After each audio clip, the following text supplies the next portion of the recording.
एक दिन का मतलब वो वैसा श्रम जो करते हो, 1000 शिवरात्रियों के उपवास पे भारी है।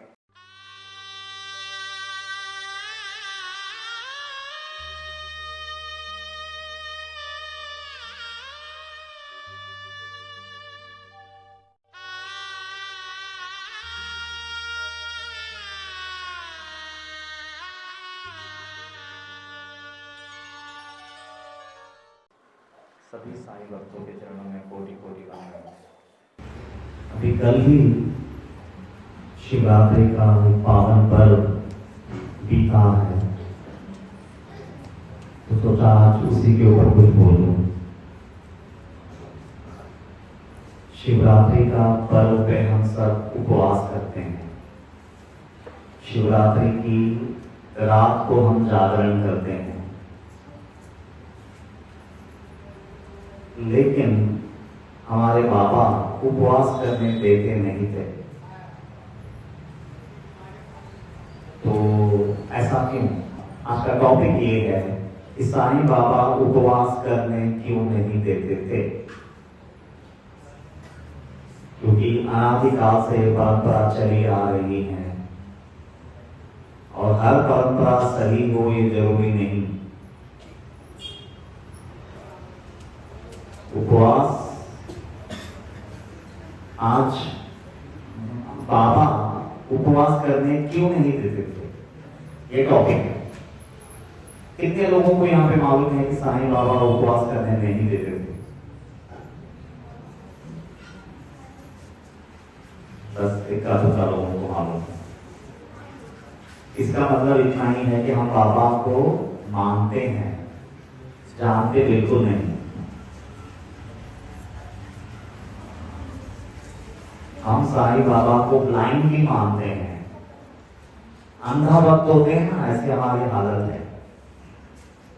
हमको ये तक नहीं मालूम है कि बाबा कभी भी उपवास के पक्ष में नहीं थे, उपवास करने नहीं देते थे। अब सवाल ये है कि ऐसा क्यों करते थे? क्योंकि ये निर्णय जो है बाबा का, ये जग के खिलाफ है, जग के विरुद्ध है। संसार की परंपराएं जो सदियों से अनादिकाल से चलती आ रही है, उसके खिलाफ बाबा ने ये बात बोल दिया कि मेरे दरबार में उपवास के लिए कोई जगह नहीं है। अब सवाल ये है, इतनी बड़ी बात अगर बाबा परंपरा के खिलाफ जाकर के बोल रहे हैं, तो कुछ बात जरूर होगी, अवश्य होगी। सद्गुरु है, बेवजह कोई बात नहीं बोल सकते। विदाउट एनी रीजन बाबा के मुख से कोई बात निकल ही नहीं सकती है। अब तो फिर हम अब जांचेंगे कि ऐसा बाबा क्यों करते थे, बाबा क्यों उपवास को बढ़ावा नहीं देते थे। देखिए अध्याय 32, श्रीमती गोखले, काशीबाई कानिटकर द्वारा दादा केळकर को एक पत्र लिखा जाता है कि श्रीमती गोखले जी मतलब शिरडी आ रही है, तो आप उनका रहने का व्यवस्था कीजिए। और वो महिला गोखले जी 3 दिन का उपवास रखने का संकल्प लेकर के शिरडी आती है कि मैं 3 दिन तक अन्न का एक दाना भी अपने मुंह में नहीं लूंगी, मैं 3 दिन उपवास करूंगी। ये जज्बा लेकर के, ये भावना लेकर के शिरडी में आती है, और उस पर बाबा का उपदेश। अभी ये भावना रख करके अगर किसी दूसरे साधु संतों के पास जाएंगे तो पूरा बढ़ावा देंगे कि हाँ सही जा रहे हो, 3 दिन नहीं 30 दिन करो। और हमारा तो मतलब सोच और विचार इतनी हीन है, जो जितनी अपने शरीर को पीड़ा देता है वो उतना महान भक्त है। हमारी नजरिया ऐसी है, जो अपने शरीर को जितना ज्यादा पीड़ा देता है वो उतना महानतम भक्त है। हमारी दृष्टिकोण ऐसी है, लेकिन बाबा इसके सख्त खिलाफ है। तो बाबा श्रीमती गोखले को उपदेश क्या देते हैं? अब मैं 3 दिन उपवास करने की भावना से आई है और उसको बाबा उपदेश क्या देते हैं। पहले मैं वो साई सचरित्र से ही एक एक वो भी देता हूँ। अध्याय, जिसके पास ग्रंथ है प्लीज खोल लीजिएगा, अध्याय 32, वो भी क्रमांक 124। देव न लाधे विद्या पोटी, ये बाबा का उपदेश है। देव न लाधे विद्या पोटी, आधी आत्म्याची करा संतुष्टी। या उपदेशाची आणि गोष्टी श्रोत्यांसाठी निवेदितो। भुकेने ऐन दुपारचे वक्ती, खालची माती जय होते वरती। अन्न ब्रह्म पदाभिव्यक्ति उपजते वृत्ति चित्ताचा। जब दोपहर के समय में कड़कड़ाहट की भूख लगती है तो नीचे की मिट्टी जो है वो ऊपर आसमान बन जाती है। मतलब न शरीर काम करने लगता है, न इंद्रिय काम कर सकती है उस अवस्था में, न मन अपने पूरे शबाब पे काम कर सकती है, न बुद्धि अपने शबाब पे काम कर सकती है। ऐसी हालत हो जाती है अन्न के बिना इस मन की, इस शरीर की, इन इंद्रियों की। तो नीचे की मिट्टी ऊपर आती है, मतलब सब उल्टा पुल्टा दिखने लगता है। कुछ भी सही दिशा में न सोचने की लायक रहते हैं हम, न समझने के लायक रहते हैं, न कुछ करने के लायक रहते हैं। तो नीचे की मिट्टी ऊपर हो जाती है, इसका मतलब यह है सब कुछ उल्टा पुल्टा दिखने लगता है। हम अपने 100% क्षमता में काम नहीं कर पाते हैं। अति दुर्धर ऐसी वेला और ऐसे समय में जब सब कुछ उल्टा पलटा हो चुका हो। अति दुर्धर ऐसी वेला तोंडी न देता अन्नाचा गोला। हीन दीन इंद्रिय मेला विसरे निज कला सर्वस्वी। और ऐसे समय में अगर उन इंद्रियों को, वो शरीर को, वो मन को, वो बुद्धि को अगर थोड़ा खाना ना मिले तो वो अपनी सारी कलाएं भूल जाती हैं। और भक्ति जो है ना, ये पूरे इंद्रियों से होता है, मन से होता है, भक्ति से होता है, बुद्धि से होता है। और आपने उसको तो भूखा मार दिया। अब भक्ति किससे करोगे? वो तो सिर्फ परमात्मा को मालूम। भक्ति करने के लिए उपवास किया जाता है, और वो उपवास अतिरेक जो आप लोग करते हैं उसमें तो आपका न मन, न शरीर, न इंद्रिय, न बुद्धि, कोई भी डिपार्टमेंट अपने 100% क्षमता के साथ काम करने की स्थिति में नहीं है। तो भक्ति कर कैसे पाएंगे? पोटी नसता अन्नाचा ओलावा, देव कमया डोला पहावा। अगर ये इंद्रियों को आपने खाना नहीं दिया, अगर वो स्वस्थ नहीं है, किन आंखों से वो परमात्मा को, भगवान को देखोगे? कौन्यावा से महिमा वर्णावा, और किस जबान से उनका महिमा का वर्णन गाओगे? ध्यान से भी बढ़कर इतनी वीकनेस आ जाती है कि नीचे की मिट्टी ऊपर हो जाती है, ऐसा बोलते हैं। मतलब जमीन आसमान दिखने लगता है। ये बोलना, जमीन जो है आसमान बन जाता है, मतलब इतना उल्टा पुल्टा हो जाते हो। और ये मैं नहीं, बाबा बोल रहे हैं। उस अवस्था में शिव जी की क्या उपासना करोगे? नहीं, फिर हमने ना एक नया तरीका निकाला। नहीं, आमचा उपवास कसा असतो? फिर हमारे पास साबुदाना खिचड़ी है, हाँ, केला है, संतरा है, मौसम्बी है, ये है, फलाना है, टिमकाना है। फिर हमारे पास बहुत से विकल्प हैं। ठीक है, फिर भी वो चल जाएगा, वो करोड़ गुना चल जाएगा। लेकिन पूरी तरह से उपवास अतिरेक करके, नहीं मैं तो एक बूंद पानी भी नहीं लेती हूं, या फिर एक बूंद पानी भी नहीं लेता हूं, ये खतरनाक चीज है, ये अतिरेक है। बाबा उसके खिलाफ बात कर रहे हैं। पोटी नसता अन्नाचा ओलावा, देव कवण्या डोळा पहावा, कवण्या वाचे महिमा वर्णावा, करने परिसावा तो कवण्या। और अगर समझो हम लोगों ने उपवास रखा है और दादा ने उतनी मधुर वाणी में वो भजन सुनाया भी, ना उसका अर्थ समझ पाएंगे, ना वो शब्द हमारे कानों में गूंजेंगे, क्योंकि पूरी इतनी वीकनेस आ चुकी है कि इंद्रिय, मन, बुद्धि अपने शराब पे काम ही नहीं कर रहे हैं, तो वो हृदय तक उतरने देंगे ही नहीं उन वचनों को। सारांश, सकल इंद्रिय शक्ति तरीच गड़े देवाची भक्ति। इसका मतलब यही है कि सभी इंद्रियों को अगर शक्ति मिलेगी तो ही शिव जी की भक्ति संभव है, साईं की भक्ति संभव है, एकादशी का व्रत संभव है, शिवरात्रि का व्रत संभव है, नहीं तो असंभव है। सारांश, सकल इंद्रिय शक्ती तरीच गडे देवाची भक्ती। जरी अन्नावीण क्षीणत्व येती तरी त्या न गती परमार्थी। और अगर अन्न के बगैर इंद्रियों को विकलता आ जाए, वीकनेस आ जाए, तो फिर परमार्थ में तुमको एंट्री नहीं है।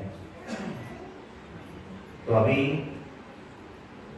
ये बाबा का उपदेश है और बाबा और आगे और एक बात बोलते हैं, अति भोजन देही न हित कर, मित भोजन करे सुख कर। अभी यहाँ पे ना इससे पहले अतिरेक के बारे में बताया कि वो कितना खतरनाक है। अभी मॉडरेट खाने की बात कर रहे हैं, मतलब खाना सिर्फ उतना ही खा लेना जिससे कि भक्ति बेहतर तरीके से कर सको।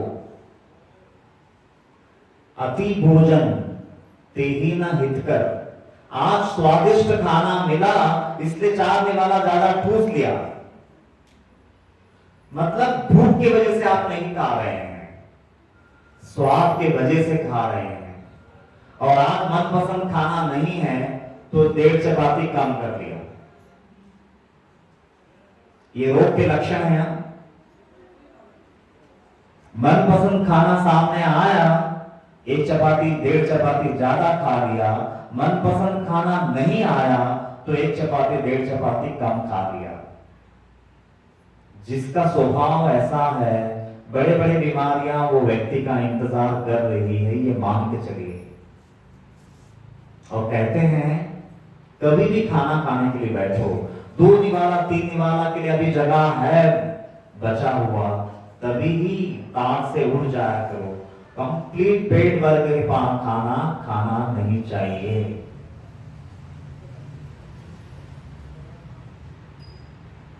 अति भोजन तेही न हित कर, मित भोजन खरे सुख कर। मॉडरेट खाना, कम खाना हमेशा सुखकर होता है।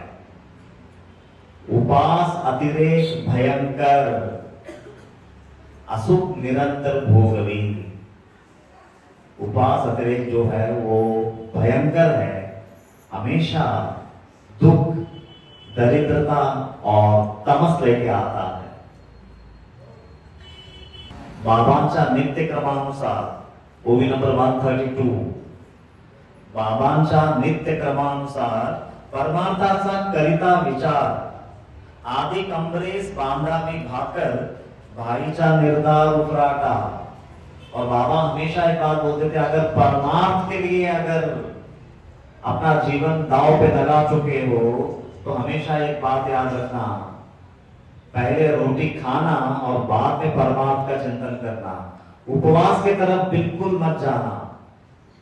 ये बाबा की वाणी है स्ट्रिक्टली,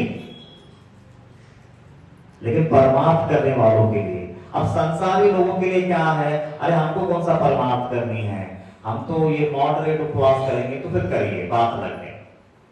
लेकिन जो लोग परमार्थ का चिंतन में लगे हुए हैं उनके लिए उपवास जैसा कोई चीज है ही नहीं। बाबा स्ट्रिक्टली बोल रहे हैं।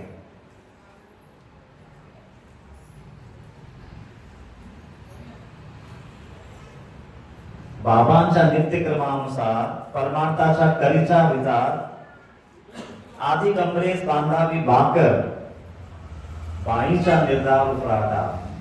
लेकिन वो जो 3 दिन के उपवास करने की भावना रख करके जो लेडी शिरडी पहुंची थी महिला, उनकी भावना बिल्कुल विपरीत थी कि मैं 3 दिन तक उपवास करूंगी और स्ट्रिक्टली करूंगी। जयामणि देव गिवसावा, जिसको सच में भगवान को पाना है, जयामणि देव गिवसावा, भाकर टुकड़ा आदि कावा।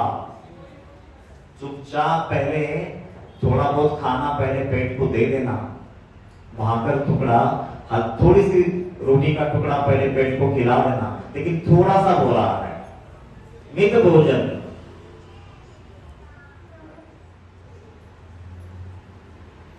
अस्ल्याविन समाधान जीवा, कैसे नहीं देवा उंगावे। और इस तरह से अगर आप अपने आत्मा को तृप्त नहीं रखोगे तो भगवान कैसे मिलेगा। भुकेल्या पोटी देव सापड़े, हे तो कल्पांति ही न गड़े। क्या लाइन है। भुकेल्या पोटी देव सापड़े, भूखे पेट जिसका है उसको भगवान हाथ लग जाए, ये कल्प के अंत तक संभव नहीं। ये है टीचिंग्स बाबा का, ये है टीचिंग्स। भुकेल्या पोटी देव सापड़े, ये न गड़े कल्पांति।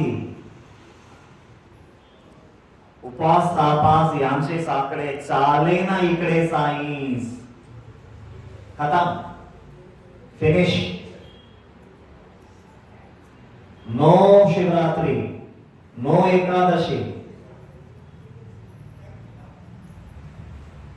कितने लोग का उपवास रखा था, प्लीज हाथ उठाइए।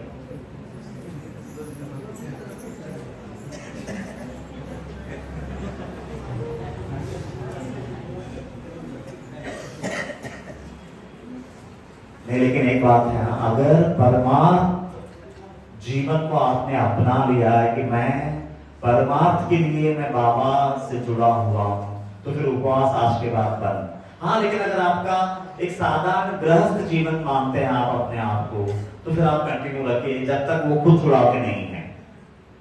हाँ, मैं ये भी बात बोल दूं, मतलब क्योंकि जो लोग गृहस्थी की भावना से ये सब रखते हैं तो फिर वो एकदम से छोड़ना अच्छा भी नहीं। लेकिन जो लोग परमार्थ जीवन जीना चाहते हैं उनके लिए इकड़े ना ही चालते क्या बोलना चाहिए, इधर नहीं चलता है भैया। मेरे दरबार में ये उपवास के लिए कोई जगह नहीं है।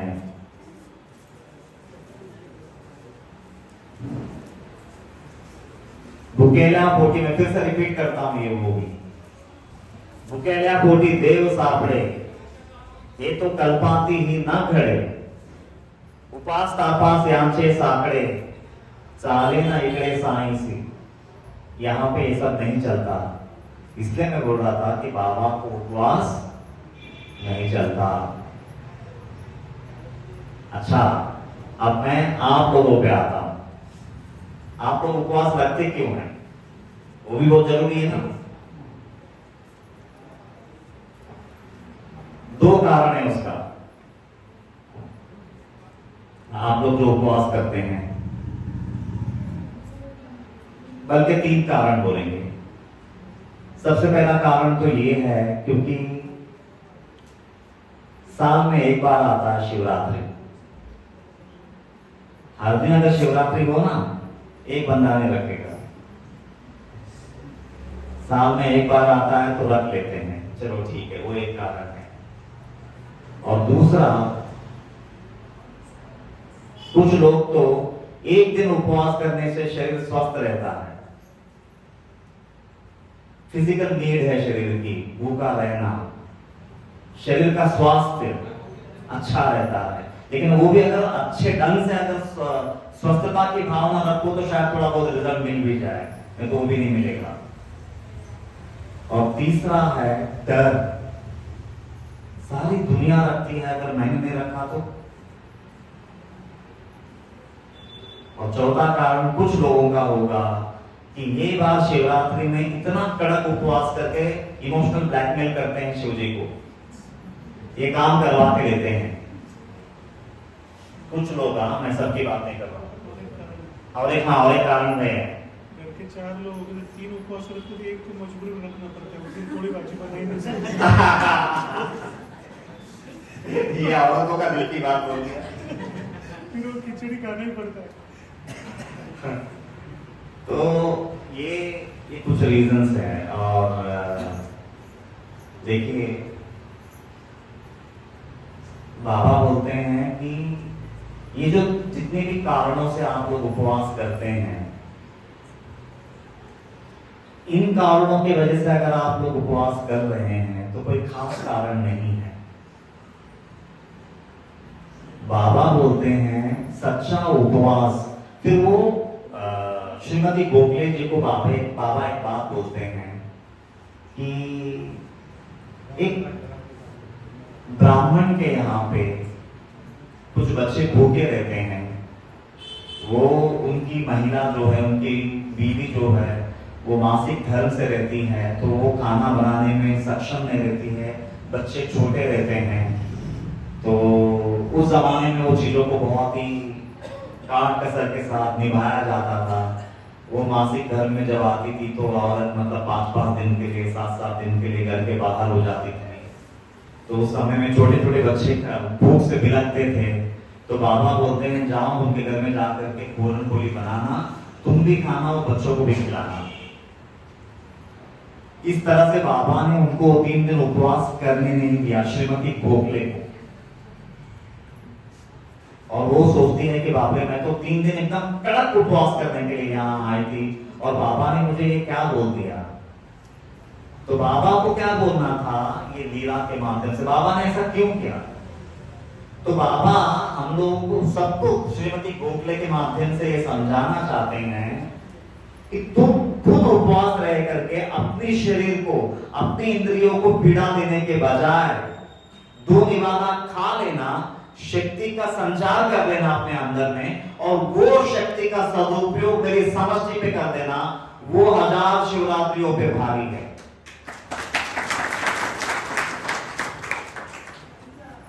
वो 1000 शिवरात्रियों पे भारी है,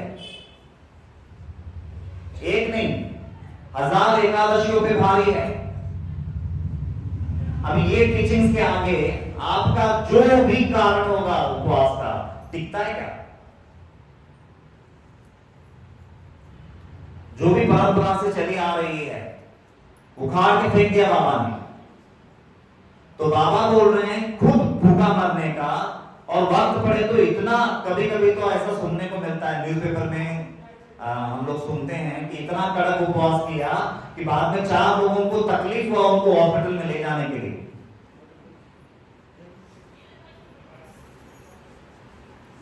नहीं, लेकिन ये तरीका नहीं है। मतलब खुद के लायक भी नहीं बचा। वो बंदे को हॉस्पिटलाइज करने के लिए 4 लोगों की मदद लगी। इसको उपवास अतिरेक कहते हैं।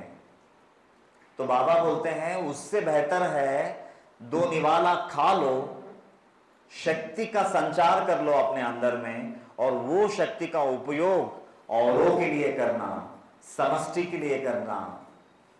तो वो जो वैसा जो व्रत रखोगे ना, वो 1000 शिवरात्रियों पे भारी है।